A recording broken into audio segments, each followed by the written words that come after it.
Hi friends, இன்றைக்கி நான் ஒரு சண்டே விளாக் தான் பார்க்க போகிறோம். சோறு நல்லா வெந்துருச்சு, வடிக்க போகிறோம்.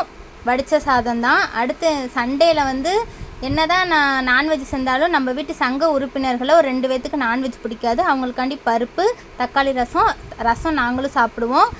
அடுத்து என்ன ஸ்பெஷல்னால் மட்டன் எலும்பு தண்ணி குழம்பு தான். அதாவது கொழுப்பு எலும்பு மட்டன் அந்த கறி, எலும்பு கறியோடு சேர்ந்து குழம்பு வச்சு பாருங்கள், சூப்பராக இருக்கும். தனிக்கறியோட குழம்பு வைக்கிறதுக்கு எலும்பு கறியோட குழம்பு வைங்க, சூப்பராக இருக்கும்.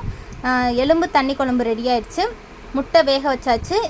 இதில் கறியை மட்டும் தனியாக எடுத்து நம்ம மட்டன் சுக்கா சின்ன வெங்காயம் போட்டு செய்ய போகிறோம். எண்ணெய் ஊற்றி சின்ன வெங்காயம், தக்காளி, இஞ்சி பூண்டு பேஸ்ட்டு நல்லா எண்ணெயிலே நல்லா ப்ரௌனிஷாக ஆகிற வரையும் வதக்கிக்கலாம். அதுக்கப்புறம் நம்ம எடுத்து வச்ச மட்டனையும் சேர்த்துட்டு மட்டனையும் சேர்த்துட்டு மட்டன் மசாலா இல்லைன்னா நம்ம வீட்டு குழம்பு மசாலாவை நல்லா பச்சை வாசனை போகிற வரையும் நல்லா அப்படி சுண்டி மிளகுத்தூள் போட்டு இறக்கணும்னா மட்டன் சுக்கா ரெடி. சின்ன வெங்காயம் மட்டன் சுக்கா ரெடி. அப்புறம் முட்டை வேக வச்சோம்ல, அதை நம்ம எண்ணெயில் நல்லா சீரகத்தூள், மல்லித்தூள், மிளகுத்தூள் போட்டு நல்லா ஒரு 10 நிமிஷம் இப்படி பரட்டி எடுத்தோம்னா முட்டை சுக்காவும் ரெடி. மறக்காமல் நமக்கு லைக் பண்ணிடுங்க ஃப்ரெண்ட்ஸ்.